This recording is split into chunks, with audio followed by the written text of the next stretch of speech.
You ask Tiger to solve. This deals with linear equations with one unknown. The final result is y equals 6. Let's solve it step by step. Simplify the expression. Expand the parentheses. Simplify the arithmetic.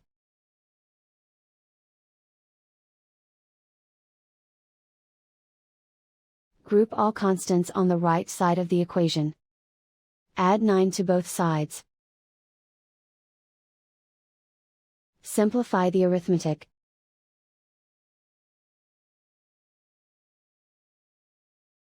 Isolate the y. Divide both sides by 3. Simplify the fraction. Find the greatest common factor of the numerator and denominator. Factor out and cancel the greatest common factor.